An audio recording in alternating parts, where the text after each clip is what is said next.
यही कि अपनी सेहत के बारे में जानना और आगाह रहना ही इसे बेहतर तरीके से संभालने की तरफ पहला और सबसे ज़रूरी कदम है।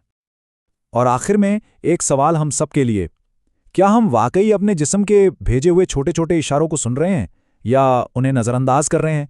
इस पे ज़रूर सोचिएगा।